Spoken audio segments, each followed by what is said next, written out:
Hey everybody. Tonight I'm going to be reading from the medieval Irish Apocrapha, page 18. This is a longer text, but I'm going to read to the description and then get started. It's about 26 pages, so it might take like 3 parts. But this is called The Vision of Tundale. The Vision of Tundale was first written in Latin during the latter half of the 12th century, during the span of decades that produced the writings of Tréchin de Troyes, Marie de France, Thomas of Britain, and Hugh de Rotlande. Its author was Marcus, an Irish Benedictine monk who moved to the Scots monastery at Regensburg in Germany and was asked to write down the story that he had brought from Ireland. Immensely popular through the Middle Ages, it was translated into many languages. This Middle English version is found in 5 manuscripts of the 15th century, including Cotton Caligula A.II, in which is also found the stories of Sir Esumbrus, Emere, the Fair Unknown, Sir Eglamour of Artois, Sir Lunfal, Octavian, and Chilier Assigne. Jesus Christ, mightiest of lords, Father, Son, and Holy Spirit, bless everybody who will hear me to the end. If you will all stay and listen, I shall tell you the things that will make you quake with fear, and seek absolution from me here afterwards for your misdeeds. It happened in Ireland in the year 1149, as it is written, to a wealthy man whose name was Tundale. He was a notorious fellow, well endowed with goods, but bereft of all goodness. Treacherous, envious, proud, and angry, he was quick to seize the wealth of others, but slow to do any service to God. His favorite pastimes were fornication and stuffing himself with food and drink. Mercy was not in his vocabulary. He loved neither God nor Holy Church, and had a heart that felt no pity and gave nothing away in charity. He harbored all sorts of criminals in his retinue, and loved nothing better than to gossip and to stitch people up. He loved fighting and conflict. He was the worst of all men. And yet God as Christ, in his infinite mercy, found it hard to destroy a soul that he had once redeemed from hell. So he gave Tundale a stern warning. As he lay unconscious, his soul was taken on a dreadful journey through some horrible places before returning to his body again, and Tundale was able to recall the things that he had seen in purgatory and hell. You will learn about these nasty experiences that he had if you will listen. And just pausing, I don't believe in purgatory. It's a Catholic ideal, but you have to understand that these people at the time, they believed in all these things. That doesn't mean that the story isn't true, because a lot of the things you're about to hear about hell match up with people that have dreamed of hell, have seen hell when they died, including the Korean man that was that has a video on YouTube with many vivid pictures. It also matches up with the Super Gospel. You can go back on my channel and read or listen to the telling that I gave from the Super Gospel about hell, and it matches all of those different things. So here we go. Tundale had a number of friends, but he loved to deceive people. Many were frightened of him because he was impulsive and his word meant nothing. When he lent out 9 shillings, he demanded 10 back in return, charged extra still for any delay, and gave nothing to the church. He would ask for more than a fair amount when selling something, and would raise the prices even further if payment was not prompt. One day Tundale went to collect some silver that was owing to him for 3 horses that he had sold, but the man who had brought the animals asked Tundale for more time to pay. The man offered Tundale's oaths of assurance. Tundale became angry and threatened the poor fellow, increasing the price hugely because he could not pay at once. He was no beginner in business, and made the man sign a written agreement. This fellow who had bought the horses controlled himself admirably, spoke to Tundale courteously, lifted him out of his rage, and invited him to stay for lunch. But when they were at the table, Tundale suddenly began to feel very unwell. After eating only a mouthful of food, his arm became paralyzed. He cried out and looked as though he had seen a vision of death. "Dear lady," he called to the mistress of the house, "for mercy, fetch me my weapons and help me to your door, for I think that my end is near. I feel my strength ebbing. I sense that I am nigh to death. I am certain of it. O Jesus Christ, have mercy upon me." And Tundale made an effort to rise from the table, but instead he collapsed to the floor. Tundale's close friends, his nephews and cousins who had accompanied him, sensing immediately that something was wrong, came running up, only to find him lying dead on the ground. They had the bells rung for him and sang the placebo and the dirge. All his clothes were removed, and he lay there as cold as a stone except for a little warmth in his left side. Because of this warmth, some declared that he might not be dead after all, and therefore they left him lying there. But nonetheless, he lay like a dead man from midday Wednesday until Saturday afternoon. And when he regained consciousness, he could recall all that had happened to him as he was stretched out there dead. And listen to what this was. Listen, please. When Tundale collapsed, his spirit quickly departed from his body, and as soon as he was dead, his soul came into a dark place alone and wretched. It wept and was very distressed. Tundale thought that he had come to the place of eternal pain and damnation. He thought he would never exist in his body again because of the sins that his flesh had committed, that he would not be able to conceal. He would rather that the earth could have returned. But he was to suffer and witness many hideous things and understand the range of joys and punishments that awaits us all, as this story shall bear witness. As the spirit of Tundale stood in great confusion and dread, he saw an awesome collection of foul fiends rampaging towards him, with mouths gaping like a pack of wild wolves. He wanted to flee for his life, but he had no idea how to do so. The fiends arrived, and Tundale, understandably terrified, expected to be torn to pieces by them. To look at them was to move beyond fear. Their bodies were black and dirty, and the ground shook as they growled horribly. Their eyes were wide and sparkled like fire as they were consumed with rage. Their huge open mouths spat out flames. They were filled with fire. Their lips hung beneath their chins, exposing long teeth and wide throats, and their tongues hung out at the sides like dogs. On their feet and hands they had great claws and horny pads, and their tails were sodden and poisonous. Their claws were as keen as sharpened steel. No man could feel any sharper. And from these creatures came the foulest stink that anyone could imagine. They clawed at each other's faces and inflicted horrific wounds upon one another. Then they grimly cast their eyes upon Tundale and roared in unison. Let's set about this wicked ghost who has always given a willing ear to our counsel and done as we have urged. Let's sing him a song of death, for he is one of ours. The fiends crowded around Tundale and shouted, You wretched sinful creature, there is a place in hell reserved for you are one of us now. You are a daughter of death. Eternal fire shall befriend you. Just pausing. Notice they said you are a daughter of death. Everywhere that it speaks of the soul, in my opinion, the soul in its essence is feminine. I just wanted to get that up. And also, it always speaks of the belly is where the soul is. Like men's stomachs are their, when it speaks of like the soul, it speaks of like their stomachs are their like their binding, like almost like if you're constantly consuming food. That's why when you fast, that's why your spirit becomes weak enough that you can like hear God and pray properly and expect to commune with God, because your soul is weak from not eating. And that's why people that are gluttonous, that's why they rarely have a time where they have like some spiritual revelation, and they're constantly consumed with their intake of food. And that's why gluttony is such a sin. The fiends crowded around Tundale and shouted, You wretched, sinful creature, there is a place reserved for you are one of us now. You are a daughter of death. Eternal fire shall befriend you. Darkness shall be your companion, and light shall be your enemy. You have lied and deceived. You loved conflict as we all do. You have had sex with married women. Even every vice imaginable is ingrained into your character. You could have mended your ways while you lived, but you chose not to. And where is all your wealth now? Where is your gold and your treasure? What good can it do you now? All the wealth on earth and all the prayers that may be said for your soul, all the matins and masses cannot save you now from the pain of hell and eternal damnation. You concealed your sins from the church and confessed nothing. Therefore you must come with us. Your life has shown you to be one of us, you villain. Come with us, then, to eternal damnation. The ghost of Tundale stood.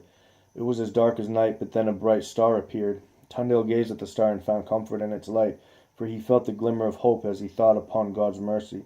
The star took on the form of Tundale's guardian angel. The angel approached and greeted him courteously. Tundale, he said, what are you doing here?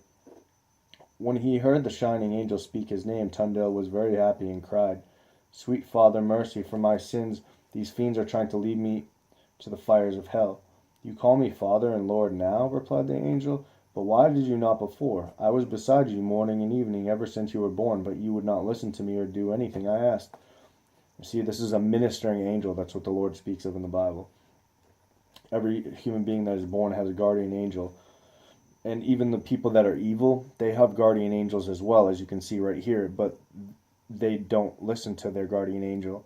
And they still have to minister. The Lord makes every human being their angel. He makes their ministering angel minister to them every day of their life. And then when they depart this world, that ministering angel, it like goes with you, and then you have to, before you can enter into the gates of heaven, all the different principalities and powers, they try to find if your body has any of those sins left in it, like lust or envy or pride or any of those things.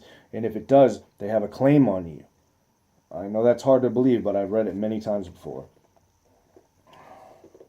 So it's similar to like David said, yea, though I walk through the valley of the shadow of death, because death is casted, like I said before, death is outside of this realm, and it casts its shadow on the earth because it's a flat plane. You call me Father now and Lord. Sorry, you call me Father and Lord now, replied the angel, but why did you not before? I was beside you morning and evening ever since you were born, but you would not listen to me or do anything I asked. Lord, I have never seen you before, insisted Tundale. I have never heard you say anything. The mighty angel fearlessly approached one of the fiends. Tundale, he called, this is the hideous and terrifying creature that you have always listened to. You have guided your life by its will and by nothing of mine, but God's mercy might still save you. Although you don't deserve it, you shall not earn it without a hard struggle. See, in cartoons, they always have a good angel and a bad angel around you. That's the same exact thing that Kleck says. It's the same exact thing as the yin and yang symbol. It's the same exact thing as the cannibalistic system.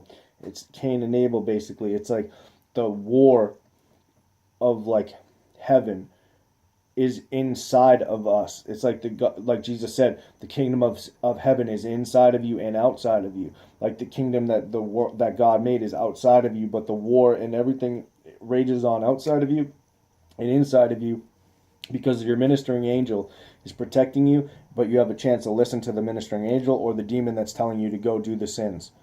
That's what you're dealing with. Tundale was relieved to hear this, although he was afterwards put sorely to the test, for he came among dreadful sufferings and shared in much of it, so that he could better recall things from bitter experience when he came back into his body. The angel brought Tundale out of that place, for he thought he had been frightened enough. When the fiends saw that Tundale was escaping from them, they began to roar and scream and cried dreadful oaths against God. You are unjust, they cried. You deceive and mislead. You said you would bring a man a swifter reward according to his deserts. Tundale is ours by right. He has lived a wicked life and served us unfailingly. If we have to leave him here, you wrong us. They roared out their anger and frustration, bit and scratched one another, and released such a stink that no earthly man has ever smelt its like. The angel turned to Tundale. Follow me, he said quickly. Then it will be the last you will ever see of me, replied Tundale. These fiends will seize me from behind and carry me off to hellfire. Don't worry about them, replied the angel. They are not able to take you from me.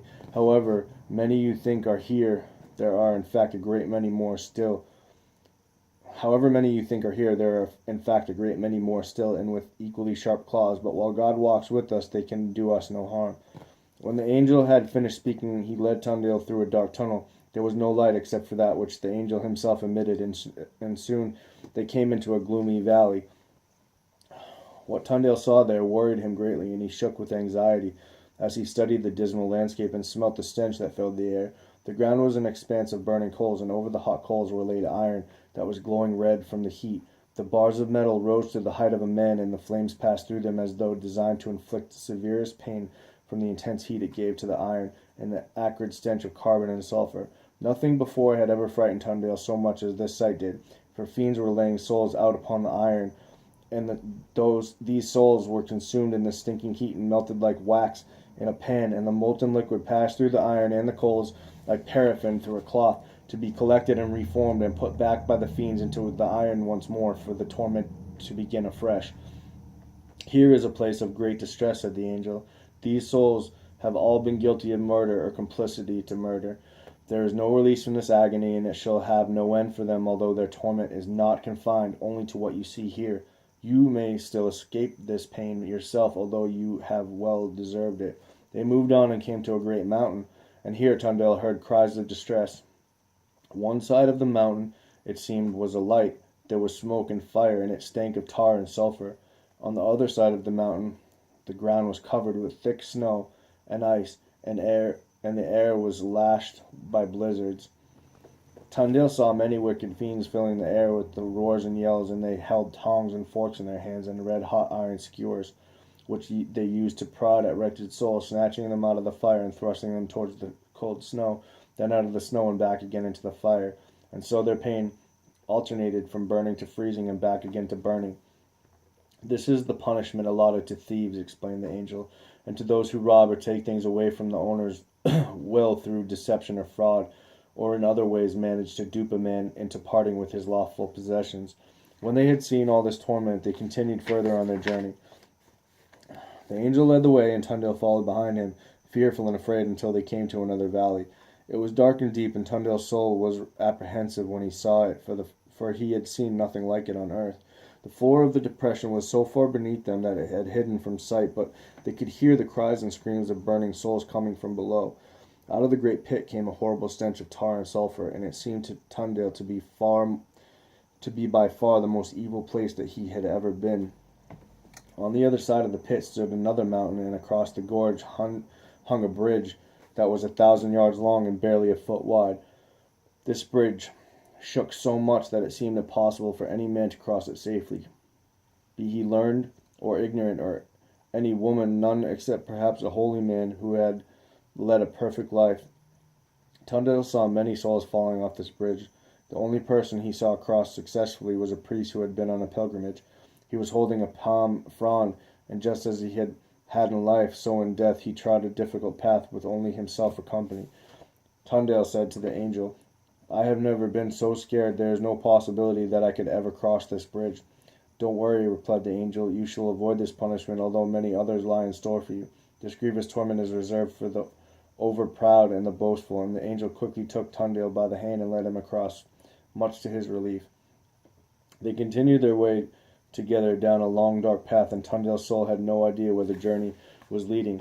But at last they came into the light, and Tundale saw a vast and fearsome thing, a huge boar that was bigger than any mountain he had ever seen. The span of its eyes was wider than a valley. 9,000 men could easily ride in its mouth, and between its tusks hung two giants. Tundale could see the head of one of the giants dangling down in the feet of another, and the center of the boar's mouth was held apart with two pillars in such a way that it formed an entrance like 3 open gates. Vast flames of fire issued from its mouth, and such a horrible smell that it is impossible to imagine it or describe. Within they could hear the anguished cries of thousands of souls screaming and lamenting. God help us, they cried. Have we deserved this? Many thousands of eager devils hovered in front of the boar's mouth, busying themselves and using their strength with burning rods to shepherd souls toward this place of torment. When Tundale saw this creature and the evil spirits around its mouth, and heard the hideous cries coming from within, he turned to the angel and said, What does this horrible sight mean? This beast is called Acheron, replied the angel. You will have to go through it if we are to continue our journey. I just want to pause for 1 second. I don't know if you guys have ever seen the movie Master and Commander. It's a movie where like there's a ship that's small, an English ship, and it fights a French ship that's very large. And the ship that's French that they're trying to fight, but it attacks them twice and pretty much disables the ship like twice, or at least tries to disables it once, then attacks it again. Surprisingly, they get away, and then the third time they actually defeat it by pretending to be something else. But anyway, the French ship, which portrays the bad ship in the movie, is called the Acheron, and this is what the beast is called in hell. That is a giant boar. It says, you will have to go through it if we are to continue our journey. None may pass unscathed from this punishment except those who have led a clean and perfect life. This huge beast, I must inform you, swallows all covetous men, all those who in life were never content with what they had, but whose pride drove them to seize more and more, which they now have ample time to regret. It is written in the Bible that a beast shall swallow the covetous. It has such a craving that every drop of water that has ever swelled the rivers of the earth could not satisfy its thirst. This torment is therefore suitable for those who have never been satisfied with what they have and never thought that God had given them enough. And those giants that you see hanging between the boar's tusks, they did not believe in the word of God, but followed their own law. And they were called Fergus MacRoy and Connell Kernack, who figure in the Ulster cycle of pagan Irish legend. Alas, replied Tundale, what torment they must be going through if they have to dangle there forever.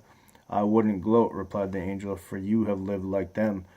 As the angel said this, they approached so near to the creature that they stood before it, much to Tundale's concern. Then the angel disappeared suddenly. Tundale was petrified with fear. The fiends came quickly and bound him up. They cast him into the beast's mouth. He was beaten by evil spirits, his bones were gnawed at by hungry lions, and his vital organs pulled out by dragons. Venomous snakes consumed his limbs, fire burned him, then ice froze him. His tears stung his cheeks like fire. He was full of woe. There was a strong stink of sulfur. He was tormented in many ways. He tore at his own cheeks with his nails. For each sin he had ever committed, he was punished. Nothing was hidden. Despair was his constant companion. He could see no hope of escape. But suddenly Tundale was released. He had no idea how it happened, but he was very pleased that it had. One moment all hope had been abandoned, and the next he found himself free. He lay for a while as though dead, and then raised himself into a sitting position. The angel was standing in front of him. The light from the angel comforted him, and when the angel touched Tundale, he gave him strength and made him well. Then Tundale wept for the love of God. And so they passed that place of torment, but there was more to come. The pair of them continued upon their journey until they came to a dreadful lake. The waves towered above them, and the crash of the water was deafening. Within the lake there were huge beasts with large eyes that burned like lamps at night, as they roared and made the water bubble furiously around them. These creatures waited on either side to swallow the souls that were their main prey, for over the lake hung a long, narrow bridge. It was 2 miles in length, and it seemed to Tundale to be scarcely the width of a hand. Set into it were sharp spikes of iron and steel that were grievous to touch. No one could cross that bridge without sustaining severe injuries to his feet. The hideous creatures in the lake drew closer to the bridge in hope born of experience. They were huge, and they fed upon falling souls. Tundale saw fire coming from their mouths, and all the water around them boiled. The noise they made was appalling. On the bridge, Tundale noticed a figure on the far side with a sack of corn on his back. The man was groaning piteously and lamenting all his sins. The spikes cut harshly at his feet, but his greatest fear was directed towards the creatures in the water who were waiting expectantly for their meal. Tundale asked the bright angel, "What does this awful bridge mean?" "It is for those who have robbed and taken men's property," and the angel replied, "be they common men or learned scholars, and those who have stolen from the Holy Church. But some have more torment and some less, depending on the gravity of their sins. Some have not balked at burning down a church. Others are fickle and disloyal. Some rob from churches, which is termed sacrilege. Those who have committed crimes within a church or desecrated a place of sanctuary, all these shall receive their punishment here. The man on the bridge you can see, carrying the sheaves of corn and crying out in distress, he stole the corn from the Holy Church, for they were taxes he owed and did not pay. You see how much they cost him now. You shall cross the bridge leading a nervous cow. Watch out for her footing and be careless as you lead her, and be careful as you lead her. When you have completed the crossing, you may give her back to me. The punishment is for stealing a cow." "Mercy," replied Tundale. "Lord have mercy. Even if I did steal the heifer, the friend I stole her from got her back in the end." "That is true. You were unable to keep that which you had taken, and because of this your torment shall be less than it might have been. But every wicked deed is punished, however small, and God is just and mindful to punish evil intent as he is to punish a successful felony."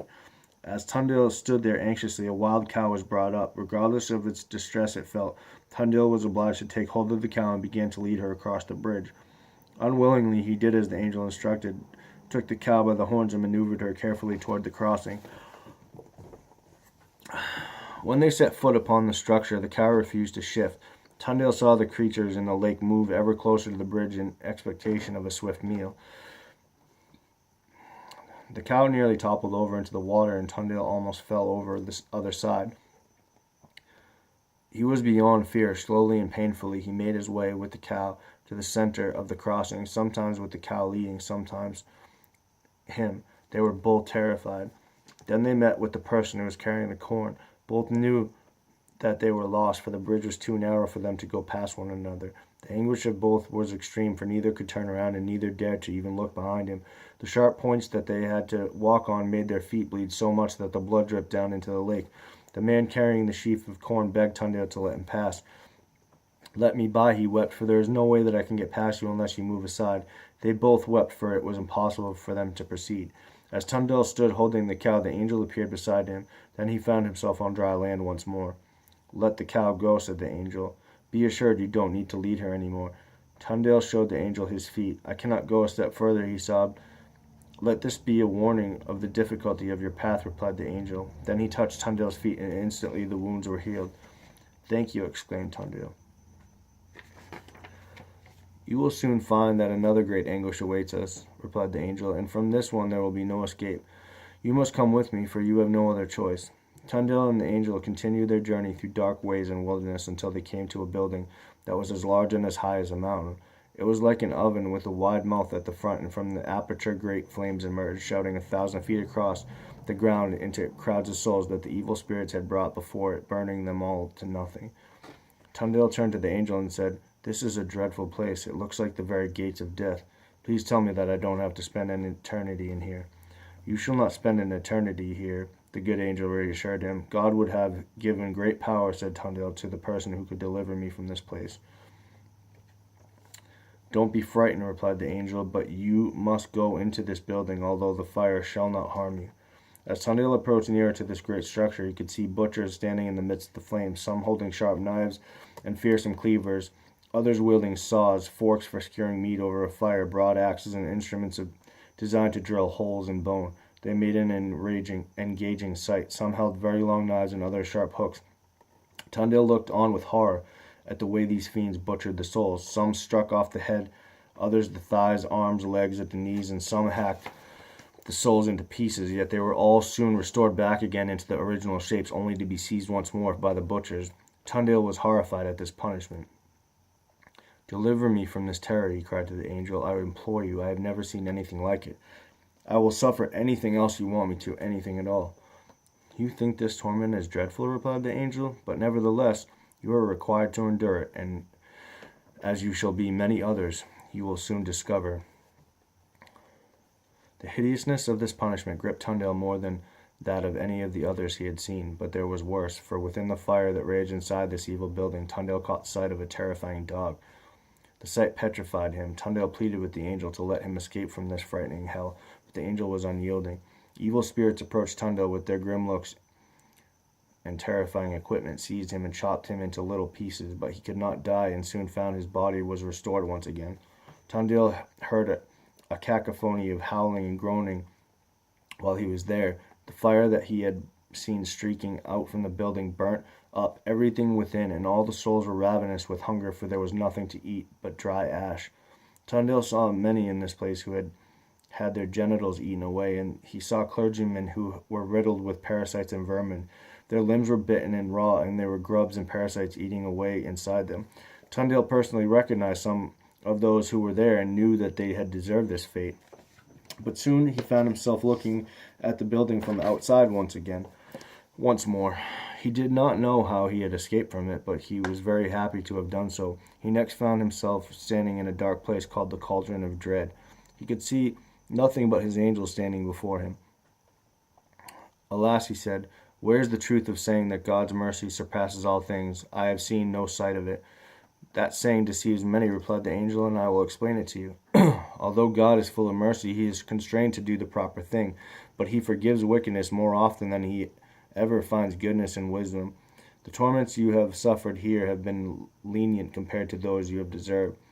Tundale knelt and thanked God that he had escaped so quickly.